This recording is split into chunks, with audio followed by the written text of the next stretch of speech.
Driving Culture Forward. This is HYPEBEAST Radio. I'm your host, Majel Stinney, sitting here with my co-host, Kevin Wong, we're with Soulz and Ciesay from Places+Faces. Hey. How's it going, guys? What's good, guys? So for the people that are just tuning in, we're here in Miami for Art Basel, HYPEBEAST 100. Where are you guys coming from? Straight out of London town. Yep. Straight from London. How long was that flight? Long as hell. But it was nice. It was business. You know, we had a nice bed. Yeah. Real cozy. Very cozy. Had a blanket. And you were telling me, like, just before your flight, like, you were out that night, too. Oh, yeah. We were turning up at the box. It was crazy. It was me and Amine. He had just finished his show in London. Nice. He wanted to party, so went to the box, got lit, went to a restaurant, got fed. I went to the airport, got on the flight, and here we are. Did you get any shots over there? Shots at the club? Photos? Oh, photos? Oh, yeah. No, we've been taking photos. We took more photos in Paris like a week ago.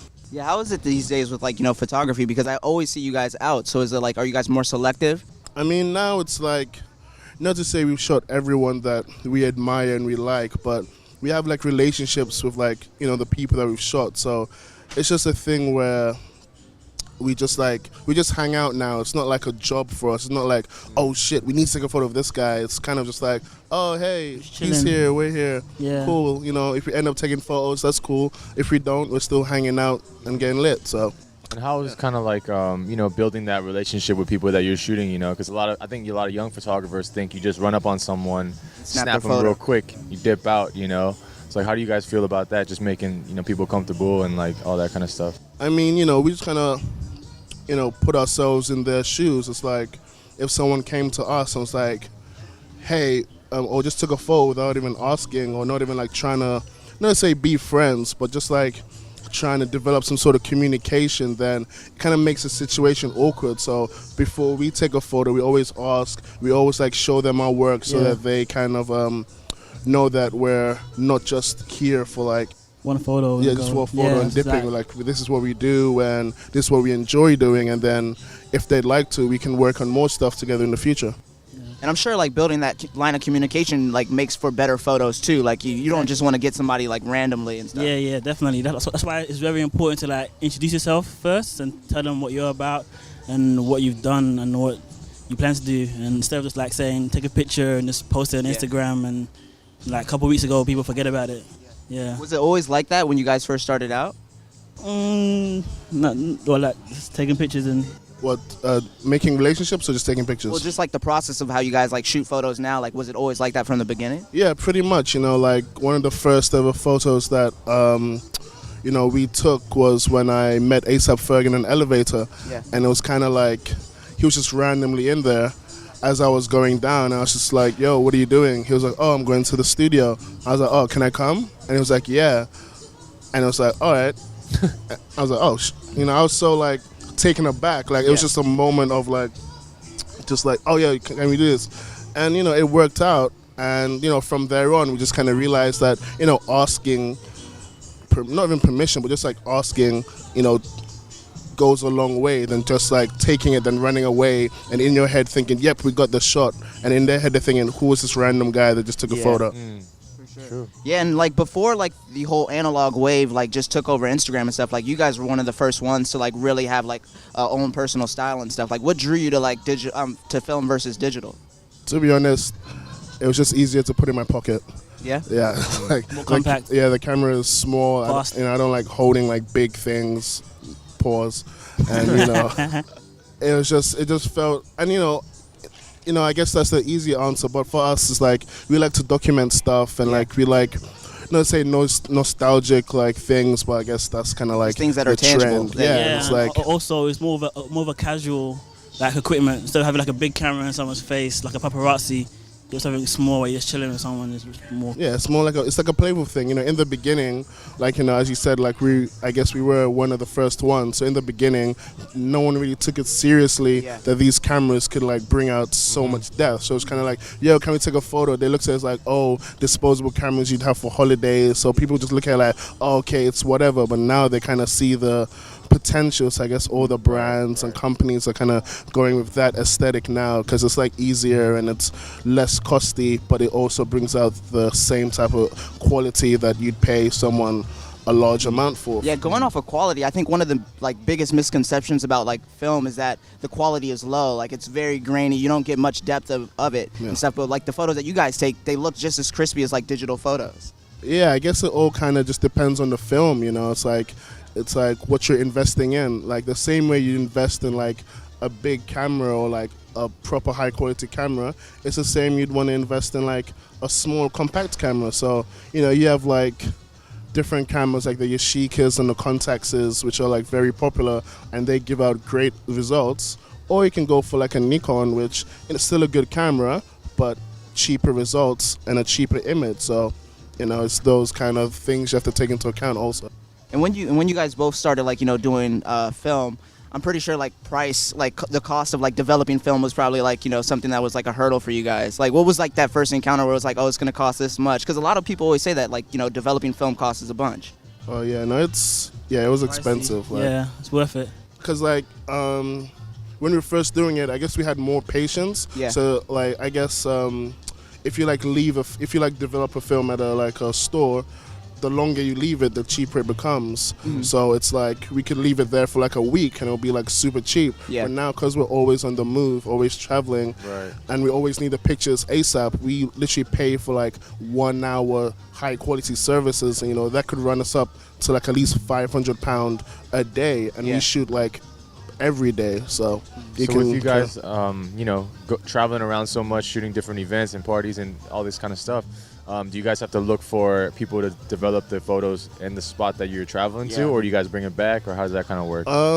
It depends. Like some places, like we have spots in some cities, like New York, we have a spot that we develop for film in. LA, we have a spot that we develop film in. London, we have a spot that we develop film in.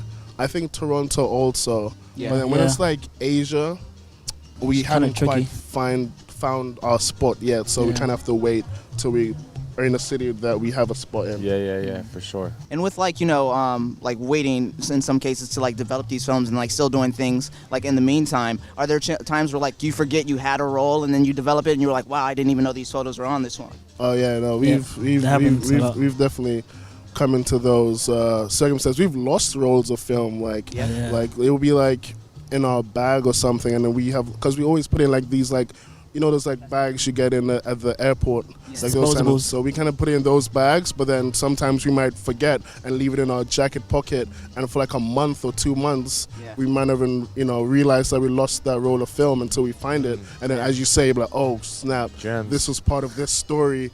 I guess people aren't gonna see it in that timeline, but hey, maybe in a couple years they'll see the piece of the puzzle. It's like a missing piece of a puzzle. And for the people that, like, you know, just to give the people like a brief history of like, you know, my relationship with you and first meeting you, like the first time I met you was like at Gucci Ghost, and you were just coming off of a tour, I believe, with like Skepta, and you were showing me like footage of like Skepta's performance, and you're like, oh yeah, I was taking these photos and stuff, and it was just crazy to see like, you know, that parallel of like the photos and how the actual event went. I'm sure like Kevin has the same story too, but like since then the brand has grown a lot. You guys just don't do photography anymore, like just like, you know, bum bags and stuff, or like, you know, carrying bags turned into an actual brand. Like how's that been? How crazy has that been? Yeah, it's been pretty crazy because, you know, we never really planned to be in the position we're in now. Like we didn't like sit down and say to ourselves, okay, we're gonna start taking photos, then we're gonna make a brand, then we're gonna start traveling, then we're gonna start throwing parties. Everything just kind of came like hand in hand. You know, we started off taking the photos, you know, we got like a bit of recognition from that, but then we're like, all right, taking photos of rappers or musicians just at parties isn't making us the money. So how are we gonna start funding this? And then we made a hoodie just for ourselves, but people wanted it. So we're like, all right, let's just, you know, sell them and see what happens. And then they became a thing, and then we started making more products, and then that also became like a bigger thing. So then that became as big as the photography, even bigger. And then, you know, people, you know, we used to go parties, and then not to say we didn't like the music that we played, but we just have a certain taste of music that we wanted to listen to. So then we were just like, yo, let's just start throwing our own parties and having friends that we take photos of come and attend these parties.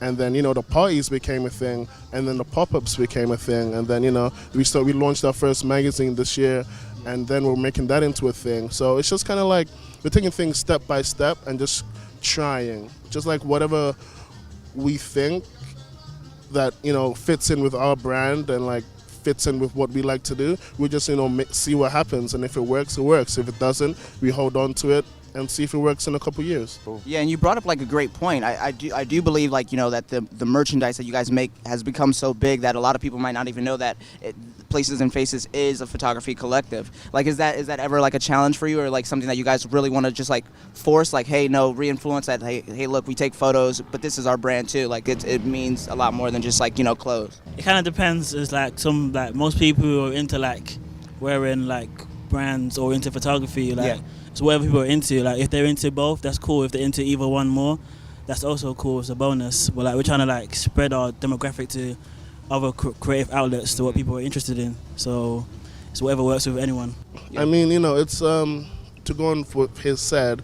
It is a bit of a challenge because we did start off as photographers, and we never really want to be known as like designers or having a clothing brand. That's why you always like keep it as merch, because it is primarily merch to our lifestyle, which is us, not to sound like obnoxious, but traveling around, taking photos of like, people. And now it's just, so now we kind of like, we took it upon ourselves to always take photos, even if we're having a pop-up store. So we've been like, let's say Bangkok, cool, we've had the pop-up store, everyone's come for our clothing, but then we also went to like a Bangkok Thai kickboxing match, and we just shot the whole thing and just documenting that. So we just kind of always want, even if the majority of people don't know that we're photographers, we still have that fan base who saw us from the beginning days, who saw us as the people that travel and document stuff.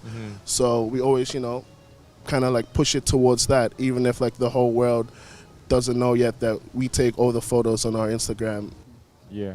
And you guys just said, traveling around to Thailand and Bangkok, and you guys did a pop-up with us in Hong Kong as well, with so many different areas that you guys are working in and shooting at, and doing pop-ups. How have you guys seen the way people are receiving you in different countries, and how is that crazy to you guys? In China and all these places. Yeah, 100%. Because like we grew up like wanting to go to like Asia. Want to go to Tokyo, like Japan. Tokyo has always been that place. Like, Tokyo Drift, Kill Bill, those movies was always like inspired us to want to go there, but we never really had a reason to.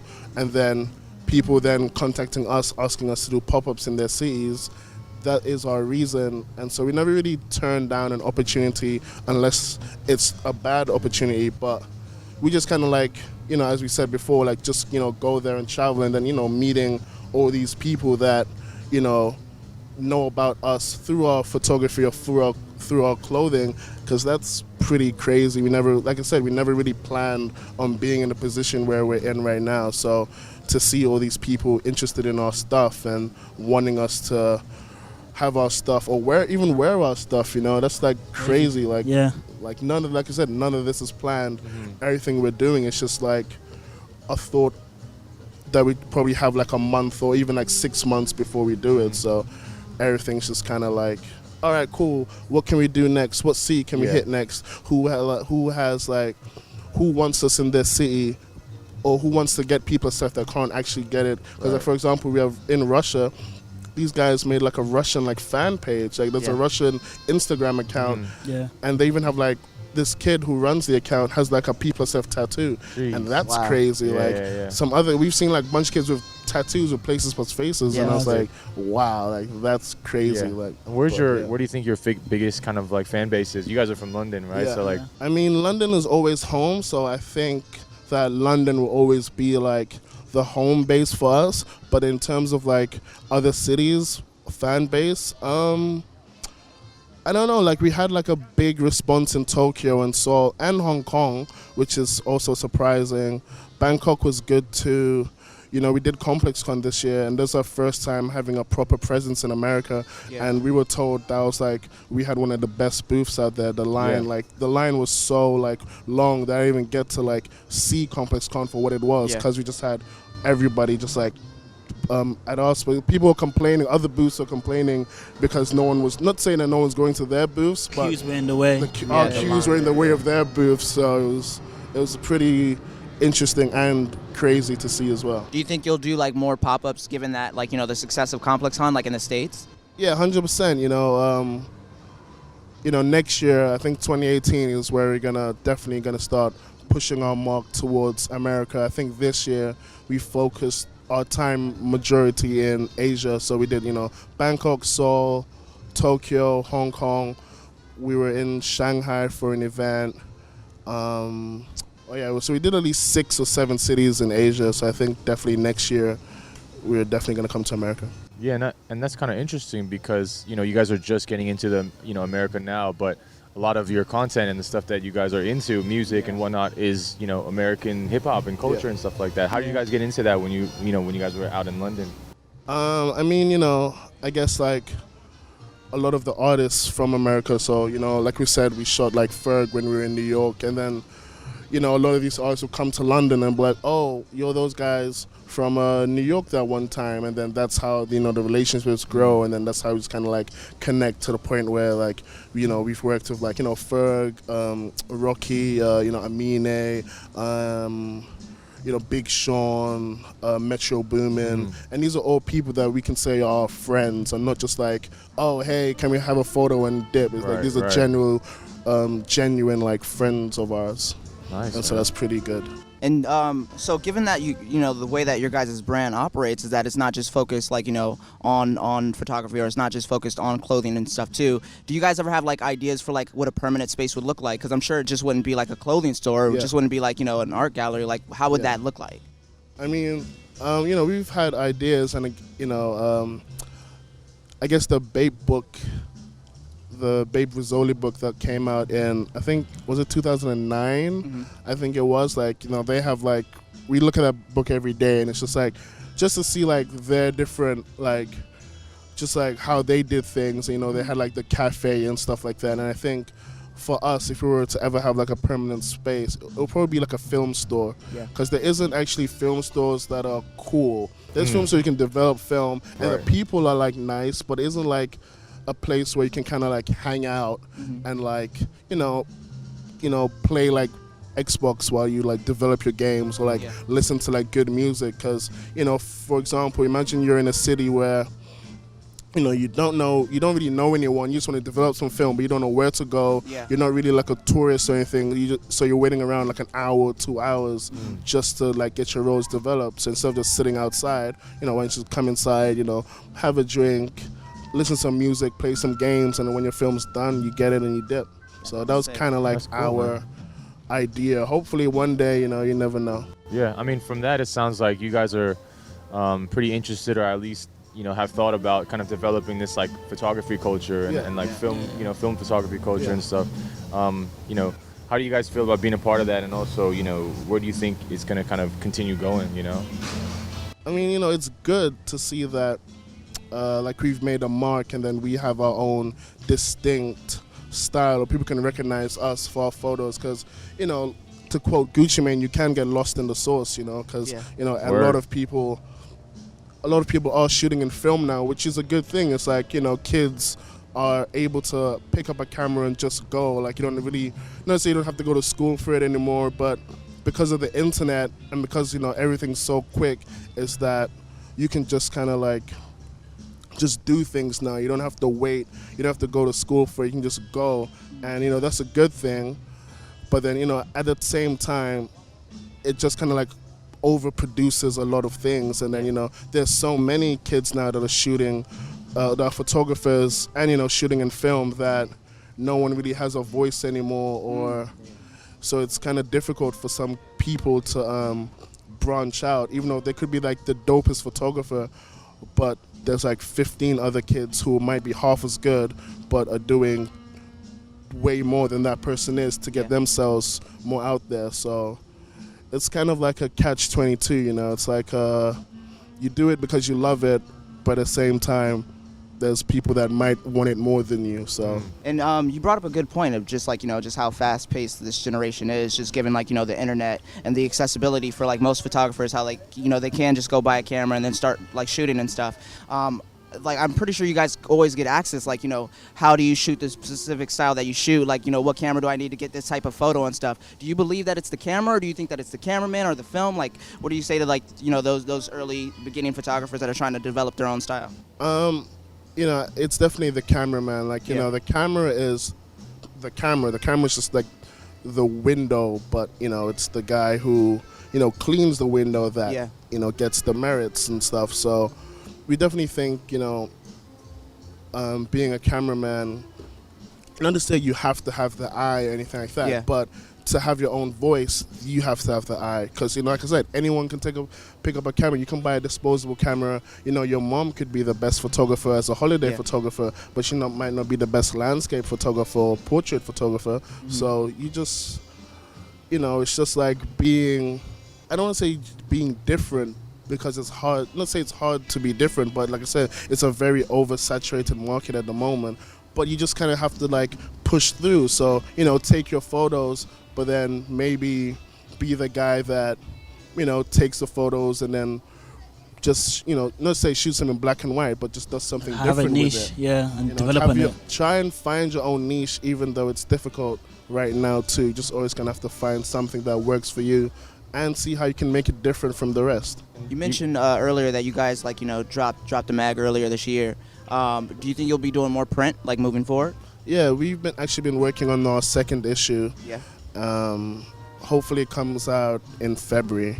Yeah. So, and then, you know, we'll see how that goes, and hopefully we do like a biannual thing from there. Like, it's just, you know, us making the magazine is kind of more so for us to have, and it's like, okay, we've done this. We've, you know, not to say we've conquered the internet, but we've put the photos online. Okay, that's cool. What can we do next that separates us from, you know, like we were saying before, the normal everyday kid that picks up a camera and shoots and then, you know, gets tagged on the gram or gets his recognition? What can we do that separates us from those people? And, you know, us making a magazine is that, you know, we just wanted to show our photos in a different light than just the internet. We want it to be like hard copy that you can look over and you can keep looking at, you know, when you have time.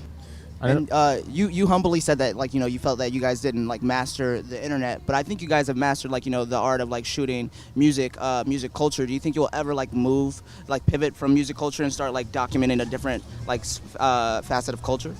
Yeah, you know, like we were saying, we shot the thing in Thailand, the Thai kickboxing, and, you know, we'd love to like shoot like behind the scenes of movies and stuff. Like, imagine like Star Wars, like shooting behind the scenes of that, with all like the green screen and all of that stuff. And, you know, earlier this year we got to hang out with our favorite game developer Hideo Kojima. He made Metal Gear Solid, and it's crazy. We actually met him based off of our HYPEBEAST interview we did in Tokyo.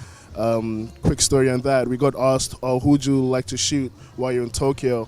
And I guess everybody thought we were going to say NIGO, but we said Hideo Kojima. And, you know, the interview came out like a month after that happened, or 2 months after that happened, and we just happened to be back in Tokyo. And like, he retweets the interview, and we just like hit him up like, yo, we'd love to make this happen. And he like hits us back like, yeah, sure, come to the office. And we like spend like an hour hanging out with him. And so, you know, imagine like shooting like him, or like just people like in the arts just like doing their thing. So cultural icons like him, or like Guillermo del Toro, my favorite director, or like Quentin Tarantino and stuff. So, you know, everything for us is possible. We don't really call ourselves like music photographers, but mostly like documenters of like what we like and what we see. So we're like traveling documenters. And hearing that story too, you know, I think a lot of our audience, and myself included, would want to hear, just because we see the photos and they look so fun or they look so different, and we want to know, you know, what happened in those situations. What's maybe one story that you can tell, you know, you guys can tell of your favorite photo, or maybe a situation that you guys were in the last couple years that was like just memorable? You know, the ASAP Ferg one, that's already like the top of the cake. That kind of what started pretty much everything for us. And Okay, actually, yeah, I have a story. When we first met Wiz Khalifa, so our friend Yoni, he runs the brand Marche Noir. Wiz was a big fan of his brand at the time, and he went to link up with Wiz when Wiz came to Paris to like give him some clothes. So I just like tagged along with him just to like hang out. So we get there, then he introduces me to Wiz, and then I show Wiz some of my stuff. And I guess I so happened to have because I just got to Paris that day, so I had like my duffel bag on me with my clothes, but I had like a hoodie that I always have, like whenever I'm in a different city, I just want to shoot, if it's just models or just people in the clothes. So I just happened to have a hoodie in the bag, and I was like, I have this hoodie if you want it. He was like, yeah, sure. I gave it to him, and then he was like, come to my hotel next day to hang out. So went to the hotel, and he was just wearing the hoodie, and then we just like, hung out and shot all day.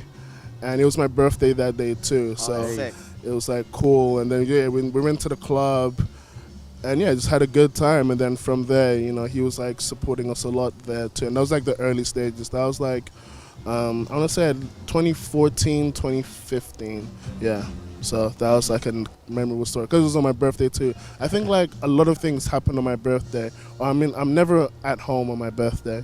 Like I'm all like 2 years ago I was in Tokyo.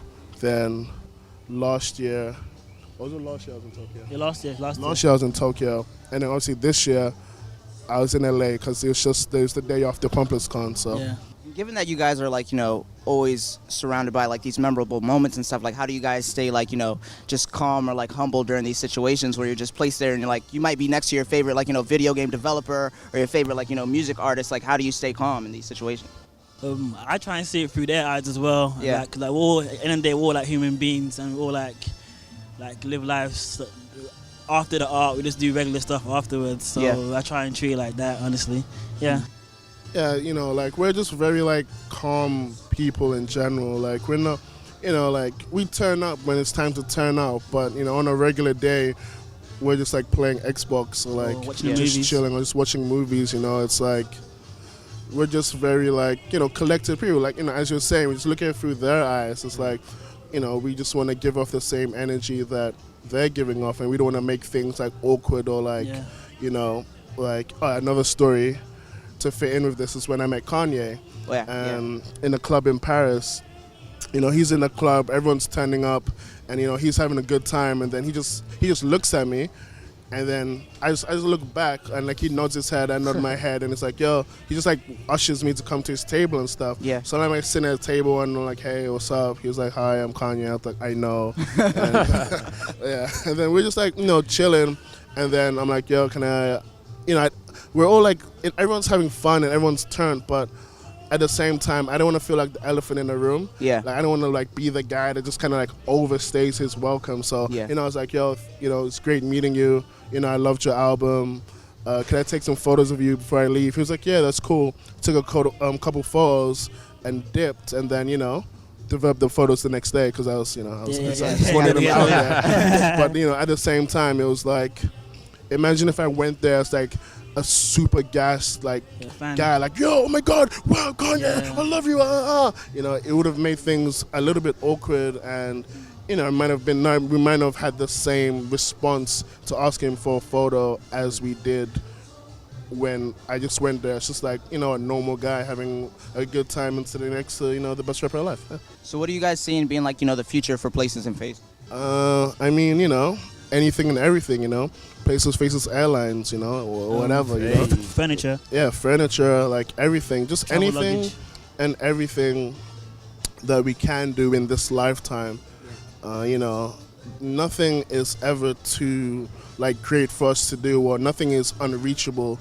So I guess we're just kind of like building ourselves to get to these points where, maybe a Places Faces game, maybe a Places Faces house, and maybe a Places Faces museum, and it's just like you go there, no limits. And then every couple years it changes, and just get a history on like these artists, because like these artists we have now, in my opinion, some people might argue, but these artists we have now are like the Biggies and Tupacs to the kids that are gonna grow up in 20 years. Yeah. Like some kids might not know about the artists from 50 years ago, but then like the people like the Kanyes, the ASAPs, the Travises, you know, even the Lil Peeps, R.I.P., those are going to be the icons to the kids that are growing up now and to their kids and so on. So, you know, we're just the people that are going to show you these people and their legacy, not to say when they're gone because that's depressing, but, you know, when there's no other medium to do that. So,